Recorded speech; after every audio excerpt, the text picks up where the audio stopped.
goes, I had a technology failure last night. Totally my fault.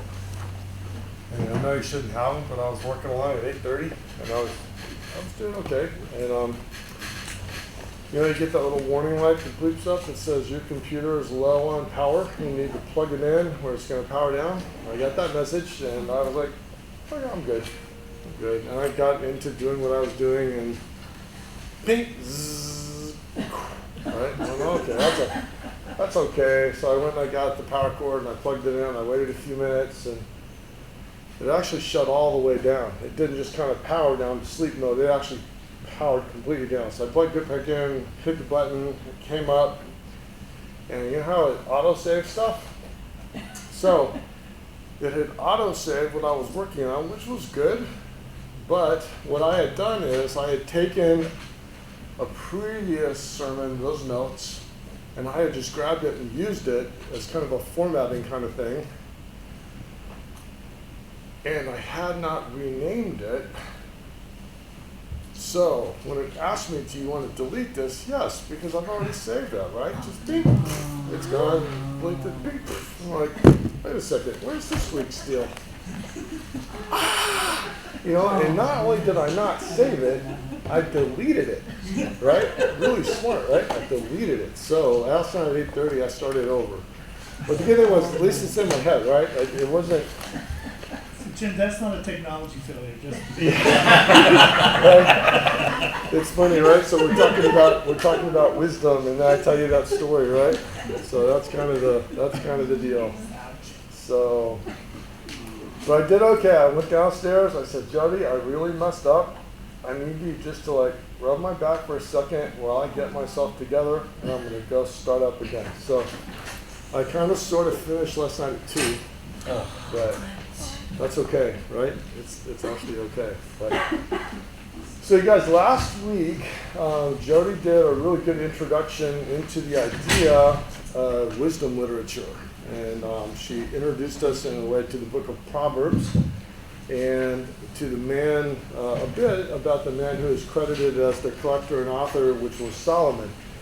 So just to review things a little bit, what were some of the things you guys learned last week that you thought was interesting?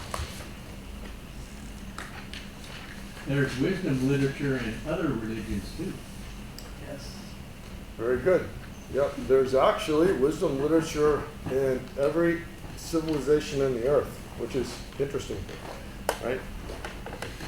And what you get to in that is you get to, we talked about this in seminary quite a bit, which is I found pretty fascinating, is I think sometimes people use it kind of flippantly, and it's hard to understand, but in terms of wisdom literature, when they use the phrase, all truth is God's truth, it just means if something is true and works and can be honoring to God, it doesn't really matter where it comes from.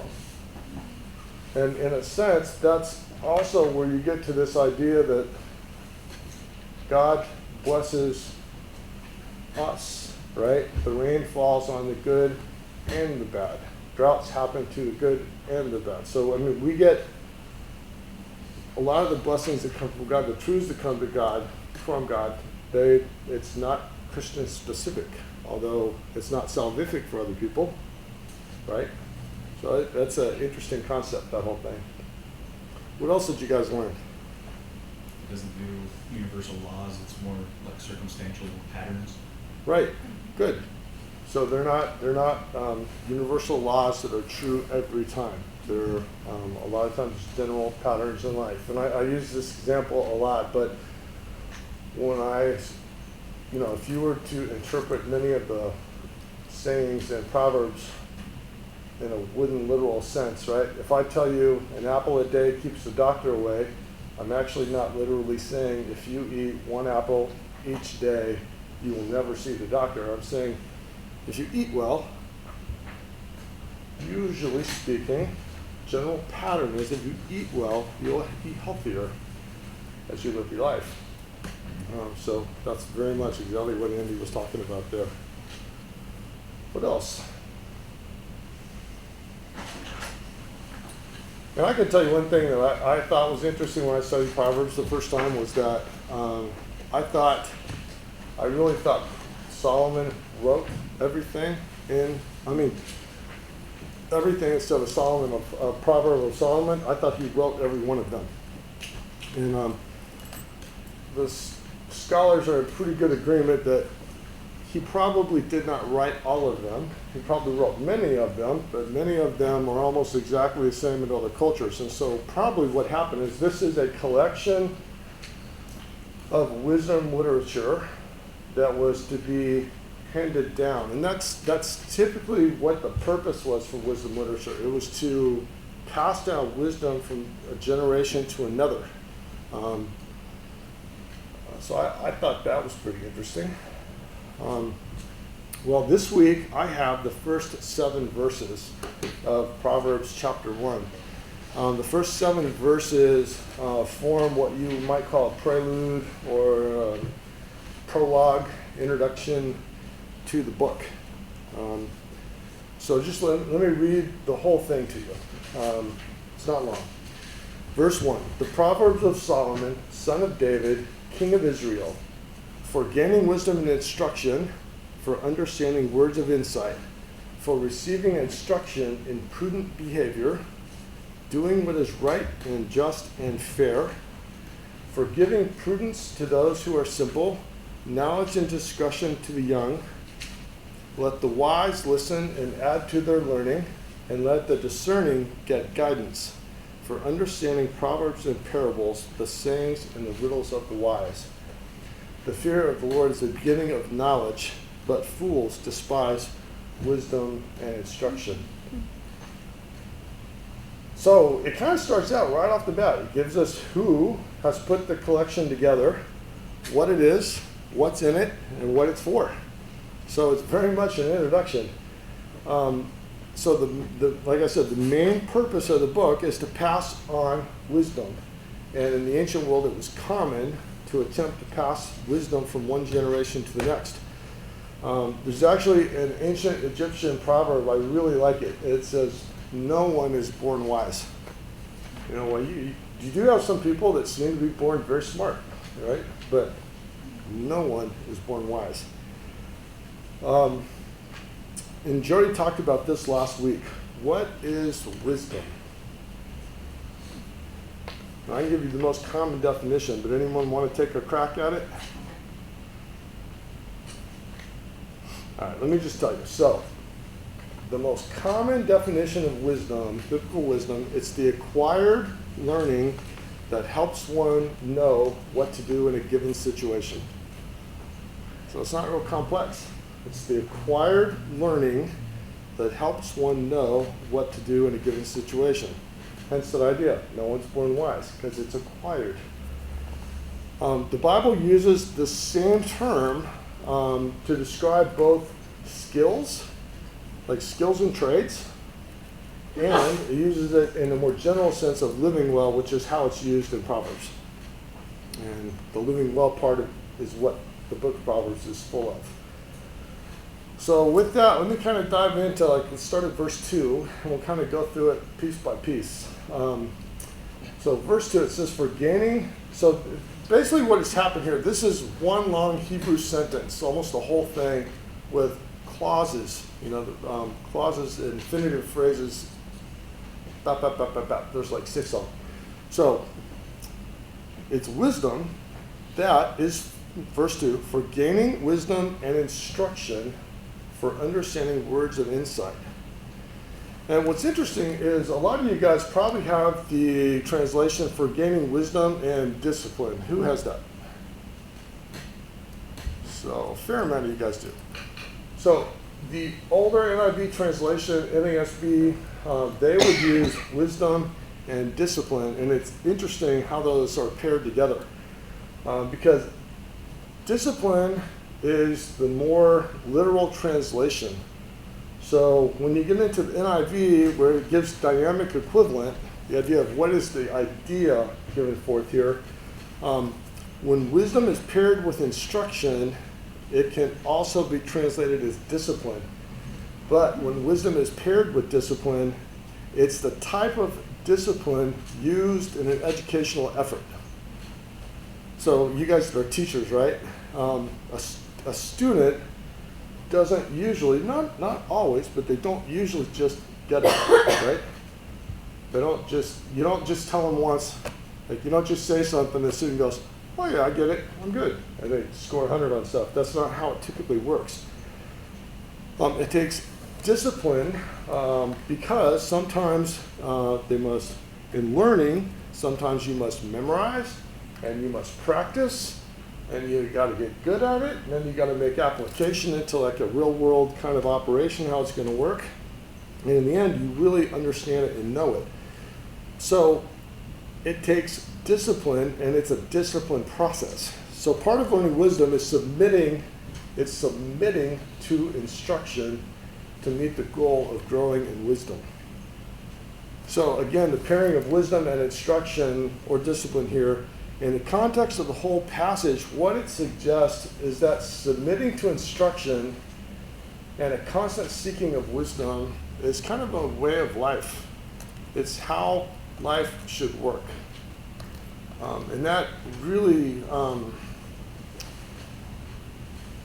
it's really a wise thing in that I think it's easy for us to get to the point where we think, okay, we know it, we're good, we've arrived. I can tell you guys, when I used to make a lot of phone calls for new visitors at a bigger church, right? A lot of times, what would come through the phone pretty quickly is, look, I'm going to church, I'm going to a small group, I'm giving, what else do you want from me? I'm good, right? I'm good.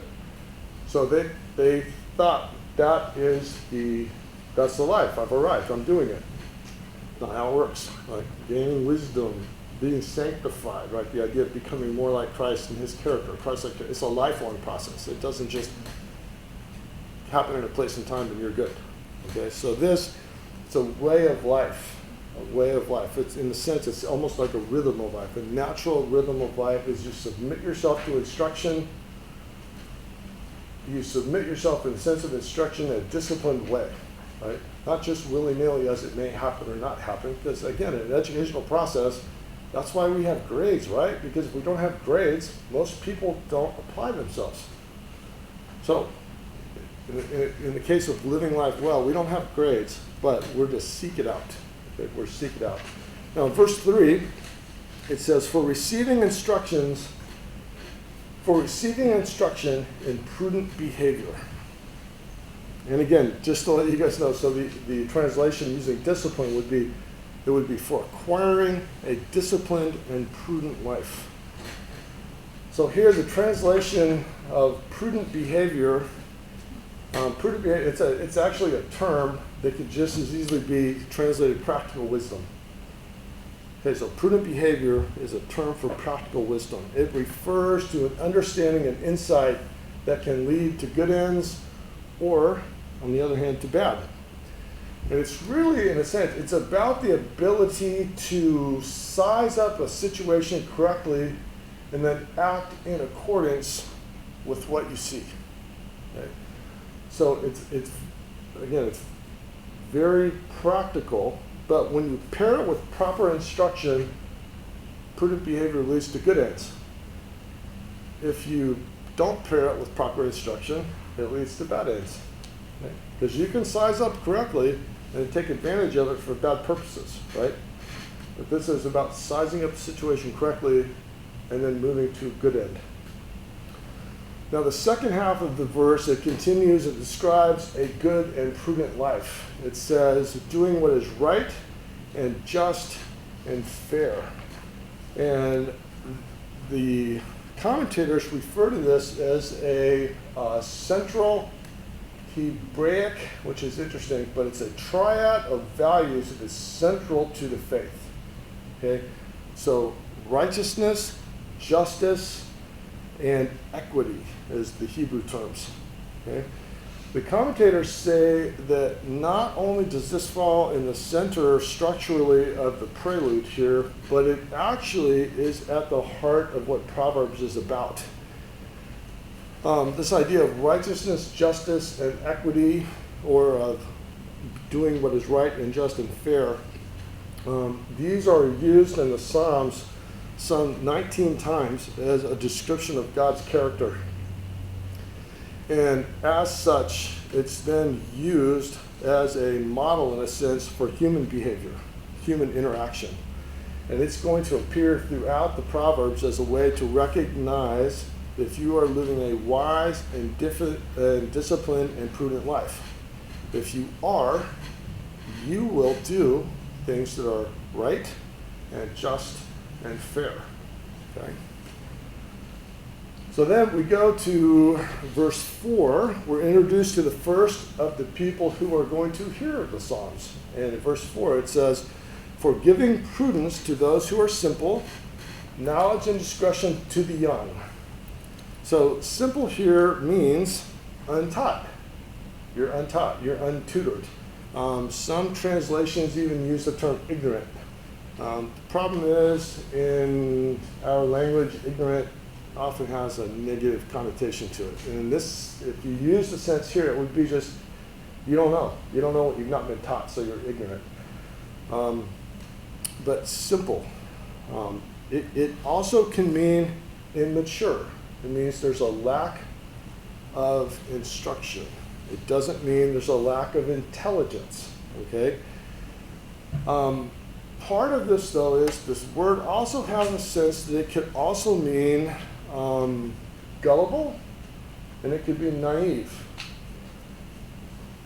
So the idea of being simple, of especially staying simple, it's not a positive idea. So if you just say, well, I'm just a simple person, okay, as long as you've been taught these things and you're applying these words. So simple in the sense that you're not complicated, but not simple in the sense that you're not wise. Okay, so wisdom is still the goal, even if you live an uncomplicated life.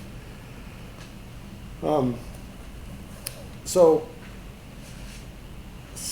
a simple-minded person, this is important, a simple-minded person is not a fool or a mocker. And what we're going to see throughout Proverbs is the wise are often contrasted against the fool or the mocker. Okay, so a simple person is not a fool or a mocker. They are open to instruction and discipline, but have just not had it. Okay. On the other hand, a fool will not subject themselves to instruction. And I know our teachers know what I'm talking about there, right? If you will not submit yourself to the process of learning, you are really a bad student, right? So, okay, now then, the word simple is kind of set in parallel with the young, the term the young in the second half of the verse.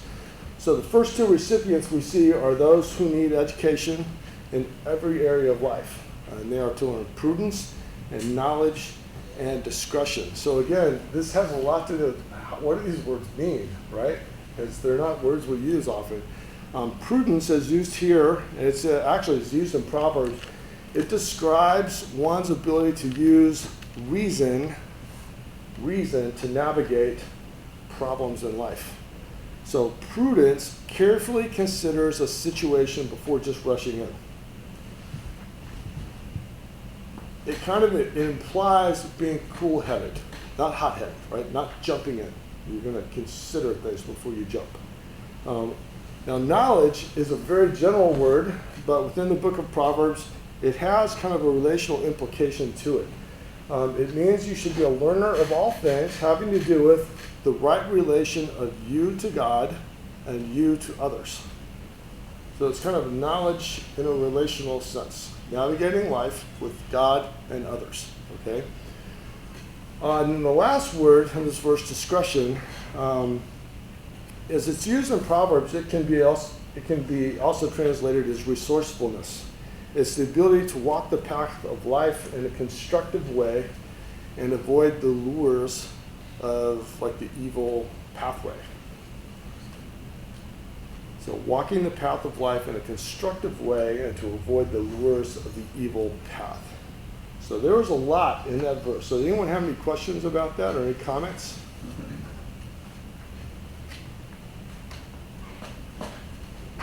All right. Okay, so now we go on, we meet another recipient of the book in verse 5. And basically, wisdom is not for just the young and simple, it's also for those who are wise and mature. So verse 5 says, let the wise listen and add to their learning, and let the discerning get guidance for understanding proverbs and parables, the sayings and riddles of the wise. So one commentator says here, it is clear that the character of learners determines their actions, and the actions of learners reveal character. Let me say it again. It is clear that the character of learners determines their actions, and that the actions of learners reveal character. So yes, who are these wise ones? It may mean those who are more experienced and accomplished in learning and living. Maybe those people whose discernment is more fine-tuned. And what's interesting in our culture is our culture,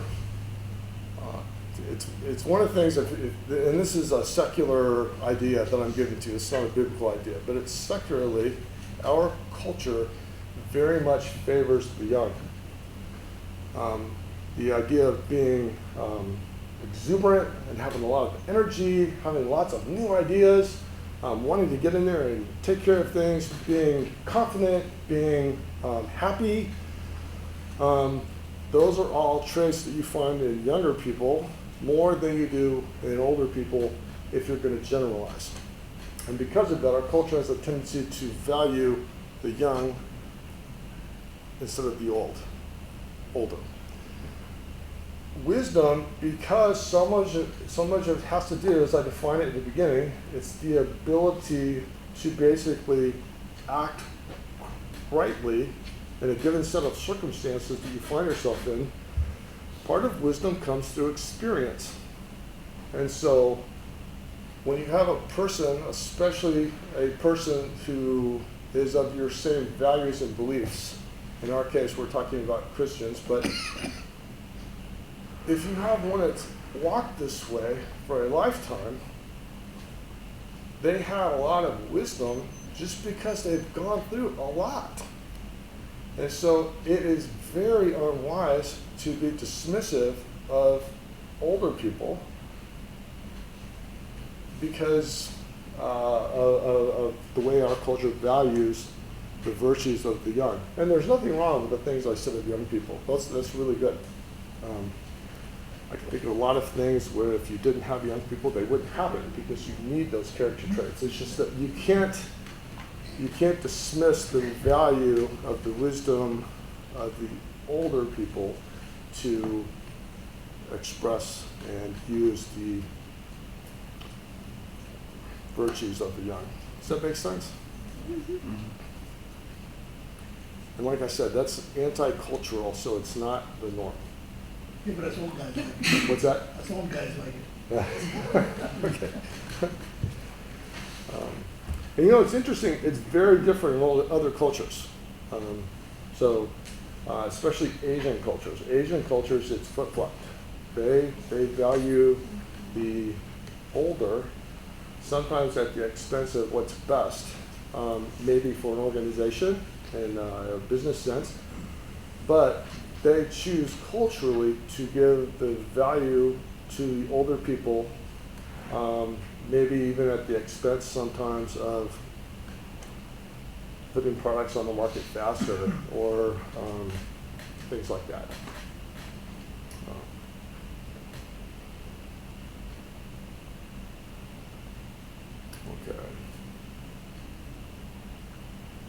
Okay, another thing that's interesting here is there's a contrast with the wise and the fools that we haven't got to yet, but in verse 7, he talks about the fools. And so it's interesting, the wise choose to follow the path of learning wisdom instead of passing it by. And with the placement of the wise between the simple and the fools, okay, the writer is kind of making the point that you have to make a decision. the simple are going to have to make a decision to become wise and submit themselves to instruction and learning of wisdom, or by default, they will become one of the fools that will be talked about. Now, the last half of verse 6, it talks about the forms of wisdom literature that are in the book. It says there are proverbs and parables and the sayings and riddles of the wise. And if you remember, Jody talked about this quite a bit last week. Wisdom literature is indirect. It requires some work and exercise of the mind in the sense to get the reward. And you know, she gave us homework, and maybe we'll get to say them, but I was talking to her, so mine, because I had an experience with several people this week, so I was thinking, man, okay. So mine was, see if I get this right. A bitter man is as a prisoner in solitary confinement. Because bitter people, as they get older, they become very lonely, and no one wants to be around them, you know? And so it's almost like you, because of your disposition, you're becoming this way, you in a sense make yourself lonely, because no one wants to be with you. So that's indirect. See, I could tell you that, I mean, the direct way would be, look, if you're going to be bitter, you're going to be a lonely old person, right? That's direct. Indirect would be, you know, a bitter man is like a prisoner in solitary confinement. And you just stop and you walk away and you leave the person to kind of ponder that. Wonder. So you working through that idea in your mind is part of the learning of wisdom. So it's indirect. It requires some work and exercise of the mind to get the reward. Proverbs and parables, they make comparisons in order to instruct, and the book of Proverbs is full of these. Okay, this is what it's full of. The last one, the sayings and riddles of the wise, it's pretty difficult to know exactly what is being talked about, mainly because there's really no riddles in the book. Some people make an argument that maybe in chapter 30 and 31 there might be some riddle there, but typically not. That's not what it is. So it's a little bit puzzling about what's being talked about, but I think it's enough to say that the wisdom teachers had teachings and sayings that were difficult and puzzling, which were designed in a way to bring about learning. So this is just a description of the literature that's involved. Now in verse 7, it's the final verse in the prologue, and it's the climax of the section. Okay, it says, "The fear of the Lord is the beginning of knowledge, but fools despise wisdom and instruction." And again, some of you would have, "But fools despise wisdom and discipline." And this is actually a central teaching in Proverbs. It's mentioned over 20 times throughout the book. You know, it's paired with another concept which highlights another essential attitude of this. We are taught that the fear of the Lord leads to knowledge of God, hatred of evil and pride and arrogance, and long life, wisdom, and honor. I actually, last night, I'm just going to read this to you guys. I would have liked to have condensed this into my own words, but at 1:30 in the morning, I kind of decided I'm just going to read this to you. So this is coming from one of the commentators that Jody and I are using. It says, "The conclusion of the preamble to the book states that the fear of God is the beginning of knowledge, but fools despise wisdom and discipline." The position of this verse signals that the compiler, the author, intends to color our view of the teaching of the book as a whole. A more detailed exposition of the meaning of this verse may be found in the commentary proper, but the important thing is to point out at this stage that it is that this statement claims that there is no knowledge which is a synonym of wisdom in this context. there is no knowledge apart from a relationship with God that is characterized by fear. And I got to be honest with you guys, I kind of got a hard time with that. That's a hard concept for me to wrap my mind around, because my picture of God growing up was never a person to fear, right? So this is kind of outside the norm for me. But it says, wisdom is not simply a matter of learning certain life principles and then applying them mechanistically. Wisdom begins with a relationship with God. That this relationship is described by fear means that the sages, which were the wisdom teachers, the sages understand their place in the universe. While fear is not to be equated with terror, it is probably more than mere respect. After all, people are totally dependent on God, who created and sustains them. The sages understood this and therefore trembled in the presence of God. It says, pagans may well stumble on some interesting and helpful truth that provides insight on how to avoid a problem and achieve a desired goal. They may even be able to formulate a bit of advice in a way of life that is memorable. The Israelite sages may even adapt the advice for inclusion in the book of Proverbs. However, based on 1:7, they still would not judge pagan wisdom teachers as truly and authentically wise because they lack a fear of God. The bottom line is there is no wisdom apart from a relationship with God. The very concept of wisdom is a theological concept, and it runs throughout the book. The pervasiveness of the theological perspective of the book is underlined. It goes on, but that was a good, I think, a good, relatively concise idea there. But like I said, I've always had a bit of a hard time with this. The idea that I must fear God, especially all the time, right? And so I actually called my seminary professor yesterday and was talking to him about it.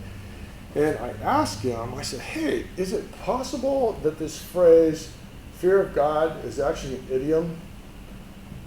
And he kind of laughed and goes, why do you say that? And I said, well, because it's kind of weird. When you read commentators about this, what you see over and over again is they don't tell you exactly what it means. What they tell you is they tell you what it isn't.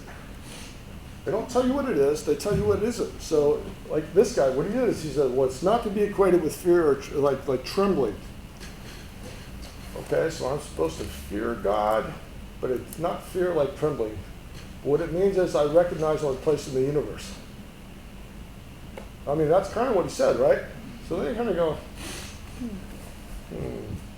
so why don't they just say, you got to know your place in the universe? If that's what it means, why don't they just say that, right? But a lot of the reason for this is, and we've talked about this before, but a lot of times the words that are being used, context is huge, right? And that's the case with the fear of God. He kind of helped me through this. And it has a huge semantic range. So that's the idea, semantic range. So like to give you an example, let's use the word love, right? When I use the word love myself, I love my wife, right? I love my dog. I love my house. I just love it when my car won't start and I have an appointment I have to get to. Right? I've used the same word, right? I've used this exact same word in English. It's the exact same word. There's no variation. It's love. So, now pull something I've said these things, and say I said them in a single letter, right? I said those number of things in the same letter. Go forward 1,000 years, and now have someone read the letter, and they go, wow, this is really weird, because he used the same word to describe it seemingly different things. This is really complex and hard to understand, especially when he compares his dog to his wife. I mean, what does that mean? And he says he loves it, that his car won't start, and he needs to go to an appointment. He must not have wanted to go to that appointment. Or, you know what I mean? You get into all these crazy ideas, right? Well, in this case, Those refugees learning English. yeah. So in this case, right? So when you say you must fear the Lord, okay? So Dr. Wilson was pointing out to me, if you read a passage and it's in the context of, say, sin and acknowledging your sin and repenting, fear of the Lord, there's probably, actually in that sense, there probably is some trembling involved. You need to recognize that you have sinned and hurt other people, like with David when he was confronted in his sin, right? I think that was the case there. But the way it's being used here in Proverbs, it has a meaning that is more in line with this sense. I must know that I am a created being. God is the creator. I'm here, he's here. There is a difference in category. Categorically, he is much more than I am. So anything that starts to put us on the same playing field is not fearing God, right? I have to have respect of that. I have to have that basic understanding. That should be something that can create a sense of awe and reverence in me. And out of that comes respect and worship. So that's the sense in which this fear of God is used. Now, on the other hand, the fool doesn't respect him. The fool will not submit to instructions in the ways of wisdom and godliness. The fool is arrogant and rejects everything about God because they know everything they need to. They feel they know everything they need to. Now, this is a very dangerous place to be. Fear knows what to respect and put oneself into a learning posture. A fool is one who can't learn. A fool is one who refuses to learn. In effect, they reject wisdom. Now again, what's very important here is to differentiate. I told you earlier, but this is a good place. So a person that doesn't know, or just, if you have a person that has never really been instructed in the ways of God by a reasonable person that can talk to them in ways in which they can start to understand, that is not what's being talked about. Right? A fool is a person who has heard, who has seen, who has maybe even experienced, and then chooses to go their own way and says, I don't care. Okay? That's different than the simple or the unlearned. Okay? And I think that's a really important thing to differentiate, though. That's the end of the text today. Any questions or comments on anything before we kind of go to kind of an application deal?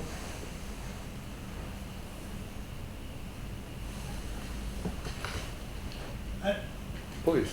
I have like 50 questions about this. I'm actually glad because I think I either lost everybody or. but with 50 questions, I don't know how to get them all out at once and make it, but any of them make sense. I grew up one portion of my life listening to Unitarian, Methodist, and Baptist hellfire and brimstone preachers every Sunday. I mean, that was what you heard every Sunday. This was when I lived in New England. The Sunday school teachers were much kinder than the pastors and the sermons. But when we went to listen to the sermon, it was, as a child at 4th, 5th, 6th grade, I was terrified. My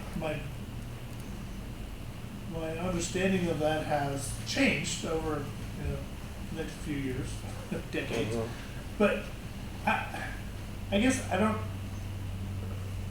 having a hard time myself with understanding the fear of it. She did a good job, I think, in saying it's contextual, but she just gave us some tools to work with, to work it out ourselves. Yeah. I'm not sure you took us there. Did you intend to take us there, or am I just slow? No. Yeah, there's an intention. I think for me, it's a tension for me. A lot of things actually in theology for me are kind of on a tension, because I don't like the implications of one thing, but I also don't like the implications over here, and so I'm trying to figure out what's right somewhere here in the middle, and I try to be hopefully wise enough and, what's the term, non-arrogant. What does that mean? Well, anyways, open to the point that, there's stuff I don't know, and I'm trying to figure out. And the fear of God is one of those tensions for me, because I understand it in the context of, like I said, sin. But if I'm not actively sinning and I'm still supposed to have a disposition that fears God, that's hard for me to figure out what exactly that means. Because I put it in more familial terms. So I think in terms of, okay, well, golly, I would hope I would never fear my wife. There's times when I fear my wife, don't get me wrong. But there are, like, the idea that I would fear her all the time, that doesn't work with me, right? That doesn't characterize our relationship. So it's hard for me to think in terms of having a fear of God as a central teaching of the book of Proverbs, meaning if I'm wise, I will fear God, right? So it just tells me that Wilsey really helped me realize, okay, there's a semantic range in this phrase. And the phrase, he said the phrase was not an idiom. An idiom would probably become the most closely to resemble what it actually is. Because it's definitely a phrase that if you pull anything apart, it loses what it means, right? It's fear of God. It's a phrase. That whole phrase needs to be there. And that exact phrase means different things in different places, and that's okay. So you guys had hands up too. Yeah, I was just thinking that there is a tension there is a good word. Yeah. Because like when you say that you don't fear your wife, but there may be a tension under there that you fear to disappoint or hurt her, that Right. stops you from doing some things, and that's not exactly equal to God, because God is all powerful. So we should have some fear of Him. And if you read the Bible in the Old Testament, and even in the New, when someone did something against God, He could end their life like that, or He could do something powerful. So you have to have attention underneath where you know that He is all powerful and can do everything, and yet everything He's doing is because He loves you. Yeah. And He wants you. So it is in a way, exactly as you said, a tension where you're not walking around trembling in fear of God and every little thing that you do, but there's an underlying thing where you know that God is all powerful, and you also don't want to hurt and disappoint Him. Yeah. I think that's, you probably hit that. Yeah. The disappointment thing, I think I've run into absolute fear of disappointing my wife and my family. Yeah. That's I know you guys all know my parents, but I have no problem with that term, fear. Like, well, I mean, if God, my father, and then my father, like, I grew up scared of disappointing my parents. Yeah. That's, and not like I was beaten or anything, but it's just, I don't have a problem with fear. Like, fear keeps you okay. Yeah. Yeah, I mean, there's I- fear and then there's trembling. There's Right. a different fear of, like, I'm afraid, I need to call CPS on some student's kid, on some kids at school. That's a different kind of fear. That's not what I'm talking about. But I think that fear it keeps you from disappointing. And then when you do, and then knowing you can't hide it from your Heavenly Father, Right. I don't think fear is Right. Okay. Yeah, you had your, I think of it, it's confusing because it's not a one-to-one ratio. Fear equals this other word. right. And I think of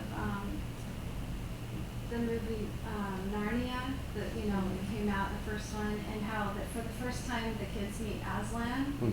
and he is scary. I mean, it's just a cartoon line, right? But Yeah. but he's scary looking. But all of the children had a different response to him, and I feel like Lucy ran up to him, so God's fear to her was a protection. Mhm. Because she knew it was outward.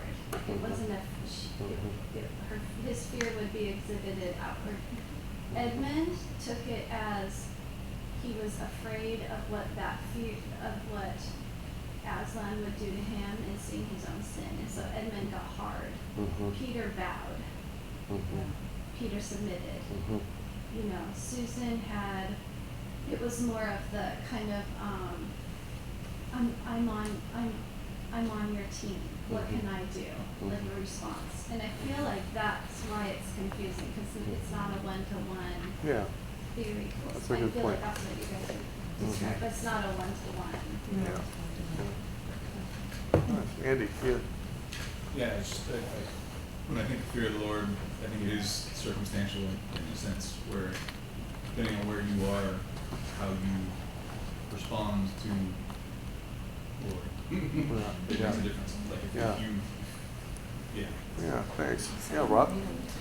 I'm wondering if some of this is pre-Christ fear of the Lord, and I think about Pharisees. By the time we get to see Christ with the Pharisees, they're doing things because they've been rooted so long in this. We do it this way because we will be struck down if we don't. Right. And then Jesus comes and he says, my peace I leave with you. But yet, we still have that human part of us, and so I think about fear, and I think when it's healthy when I think about fear in like my kids, something happening to me with my kids. It's unhealthy if I let it consume me, and so then I couple that with the peace that Jesus has left with me and the Scripture that I've been, commanded to learn and understand. And so then what's interesting is I often go to the very proverb that we're about ready to study. Proverbs 3, 5, and 6, and trusting in God with all my heart and leaning not on my understanding. But in all my ways acknowledge Him, and He'll direct my path. Yeah. And so it's not an easy cookie cutter Right. fear piece. It's something that we each have to live out Yeah. consistently in tension. Right. Yeah, that's good. I mean, it definitely makes me consider, I really like what Rebecca said there. It kind of hit me good because there's a kind of a positive way of expressing it and a negative way. The negative way is to fear God. The positive way is to love Him, and in a sense not want to disappoint Him. It's that was good. But for me, I think the reason why it's difficult for me is because I've told you guys how I grew up, right? If you remember, right, I had a brother that was in front of me that died before I was born. And so, like years before I was born. So when I was born, my parents were so happy to have me that, to be really honest, when I see these words of discipline and instruction, that didn't really happen for me. Honestly, in the house. Now, it happened in terms of academics and athletics, but where it didn't happen is in terms, and that's what's interesting, wisdom, right? Because it's living every day. So part of being a wise person is understanding I'm a member of the household. Therefore, I should contribute to the household. How can I contribute to the household? Well, I clean the bathroom. How do you clean the bathroom? Heck, I'm 25 years old and married, and I don't know. I really don't know because I was never made. I didn't know how to do the laundry. I didn't know how to do the bathroom. I didn't know how to clean a bathtub. I didn't know how to clean a toilet. I had to learn all these things when I was like 25, right? So for me, what's interesting, right? So the idea, who was the person that provided some instruction or, in a sense, discipline in my life? It was my wife, not my parents, right? And my parents were wonderful. I mean, they were wonderful people. But they were so happy to have me. Like I said, they were just happy to have me. Just be here. We're so happy that you're here. Well, that's a good way to. Yeah, they really were. They My really, parents weren't so joyful about me. well, it really, to lose a child really rocks your world as a parent. I mean, it really does. I mean, you guys know that. So, I mean, it's like, James means, what does it mean? It's like replacement. And then Joseph means supplanter, I believe. So anyway, this was big in my parents' thoughts. And because my brother was so much older than me, and my sister, in a sense, I mean, she was 15 when I was born. So they saw, like now, heaven forbid we had another child, but if we did, there's experiences that I saw my kids go through that now I realize, okay, this is not mission critical, This is a time that's going to come and it's going to go, and yes, I need to provide some insight and instruction, but I need not freak out that I'm a horrible parent and my kid is going to go to federal prison when they're 15 because he's stealing crackers out of the pantry. Maybe he's just hungry and growing,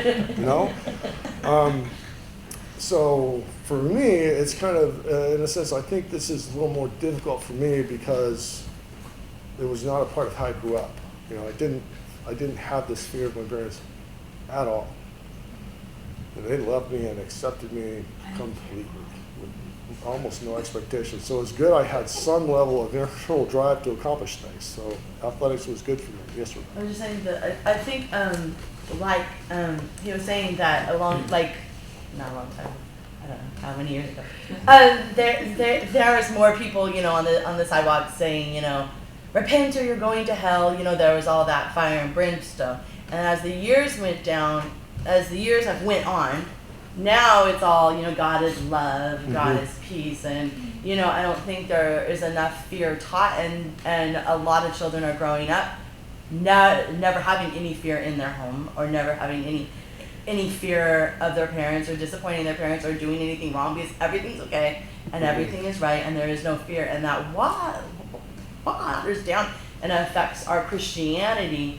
And I'm not talking about your situation with your parents, I'm just saying, right, in our society, if we don't have any fear of God, then God is not all powerful. Right. God, it limits who God is. And so there has to be, I just love that word you said, but attention of who God is, because there needs to be some fear. Mm-hmm. Because if you have no fear of God, then He is not all powerful, and He is limited. Yeah. But then if there's too much fear, you limit yourself and God, and there is also that same thing, that He is perfect love. Mm-hmm. Mm-hmm. That's good. That really helped my thinking, actually. That was really cool, except you didn't listen to that Congregational Unitarian guy in New England, man. No, I heard some of it when I was a kid. Those guys would say, God is love and you're going to hell if you don't believe me. Right now. One thing I meant to mention to you guys, which I didn't, but the fear of the Lord phrase, it's actually a framing device literarily. It's a literary device so it's in 1:7, and then, so it starts the book in chapter 1, verse 7. It ends the book, that same phrase, in 31:30. So it creates bookends that everything between. That's why it's such a central part. Like I said, it's in here more than 20 times. It's a big part of Proverbs. Now, so quickly, it's not a real long application. So Proverbs is about the formation of character through the cultivation of wisdom. Okay, so that's basically the purpose. It's about the formation of character through the cultivation of wisdom. And what we see in the text is this being like a prologue, we're going to see this play out throughout the whole book. There's 3 basic dispositions that we should display as one who is becoming wise. Okay, so it's kind of like, they say dispositions because it should characterize who we are. Okay? First one is we should be humble in the sense of being a learner and being a person who is seeking after wisdom. So we basically are taking a place in life, again, a disposition such that we submit to people that are wise in the sense that we are seeking to learn from them. Does that make sense? As opposed to being a person who knows it. We don't need more help. We're good. You do your thing, I'll do my thing. Okay? Secondly, we should love our neighbor, which is practicing wisdom and discipline. So we should, again, remember I said it was relational in a sense. So relationally, we should love our neighbor, practicing wisdom and virtue. And then we should fear God. And what was interesting, this other guy, which I won't read you, it's in my Kindle, but he said the fear of God as used in Proverbs means we should worship him and be faithful to him. It should bring us to a place of worship, that's that awe and reverence, and faithfulness, meaning not only do we have the awe and respect, but we are going to act in accordance with that. Our actions are going to support the awe and reverence. They're going to be together. And those are the three basic dispositions. So, humble attitude, being a lifelong learner, loving our neighbor, seeking to practice the wisdom and the instruction and discipline that we've learned, and worshiping God and living life as a faithful person to him. Any last comments?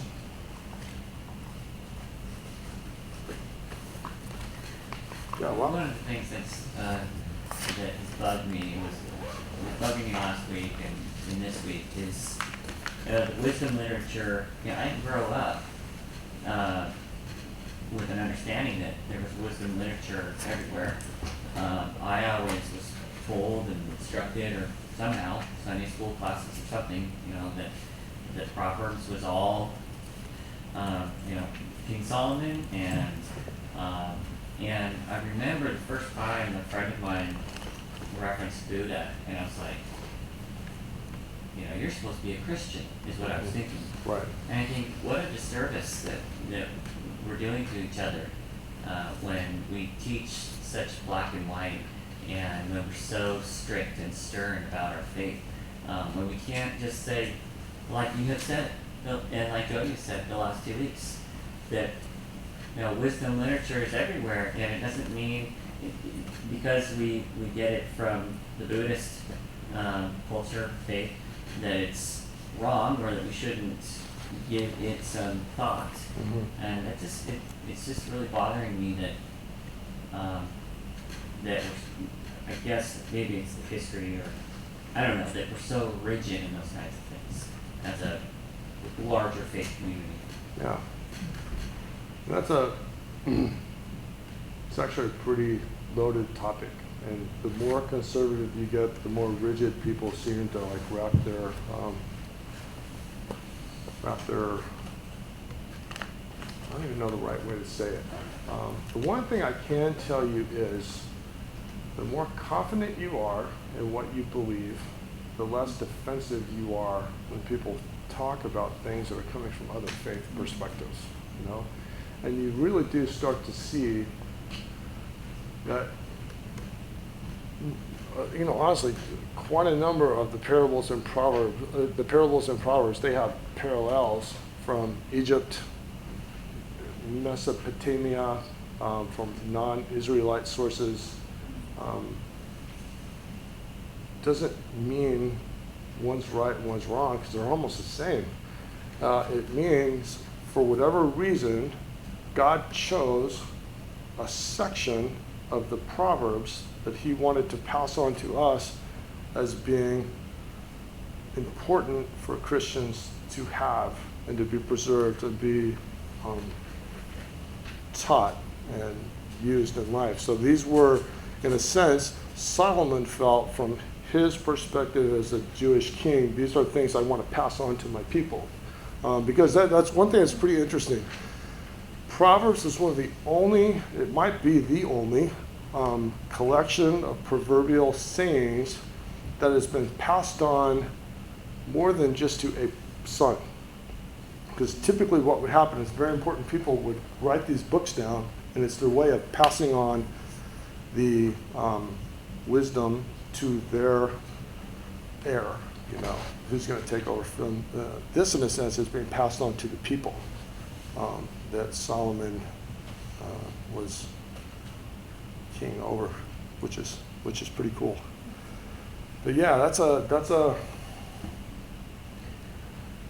We get to look at Proverbs as fact and truth, and any other thing, we just have to process it. Is it truth or wisdom?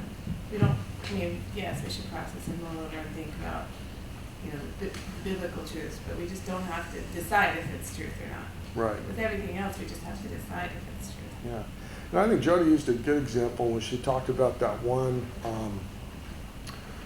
Buddhist saying of the person. Did you guys hear that, or I can't remember? But when the basically, to sum it up real quick, the man got very angry at the other man, spit in his face, right? Then the guy basically wasn't angry and walked away.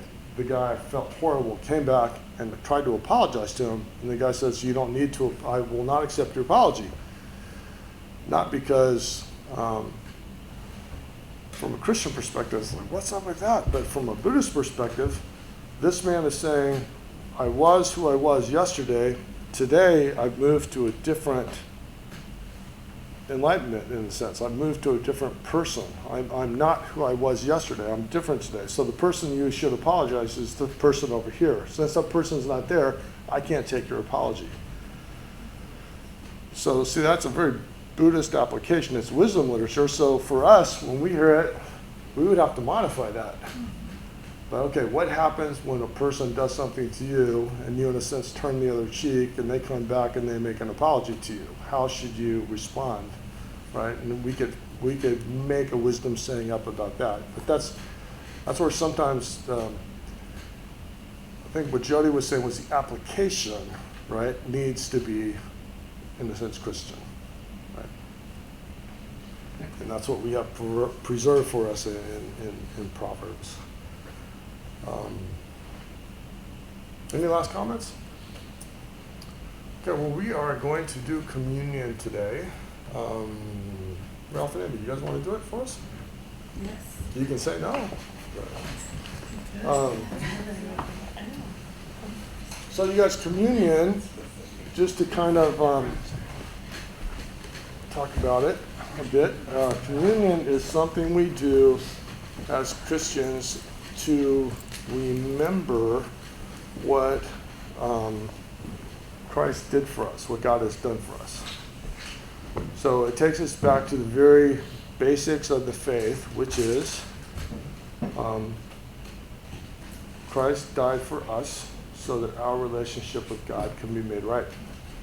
And the idea of the bread and the juice that we use is that it commemorates his broken body, it commemorates his shed blood, and through that we're made right with God. So it's just something we do to remember that. And then it's also something we do to look forward to the fact that he's coming again. That's what we look forward to. So it's we typically do a time of you think about how you're acting and if you need to repent of anything. Well, that's okay. That's actually not the purpose. There's nothing wrong with that necessarily. It's just this is more of a celebratory thing of this is what God has done for us. This is a great thing. We should be living each day with the concept of how are we living? What do we need to be sorry for? What do we need to do to make our relationships right? That should be a daily thing. And I think some people use communion as a way to remember this is what needs to be. But as you guys feel led, just come on up, and you can take the bread and the juice as you want. So let me pray. Dear Father, we thank you for this time that we've had. We thank you for our study going into Proverbs and trying to become a wise person. And we pray that you can help us with these dispositions of character where we can have a humble heart and we can seek to learn the wisdom and act rightly and justly towards our neighbors, and that we can seek a good relationship with you that honors you as creator, sustainer of all things. And Lord, today we just want to take a few minutes here just to remember what it is that you did for us in order to make our relationship with you right. And it's in Jesus' name I pray these things. Amen.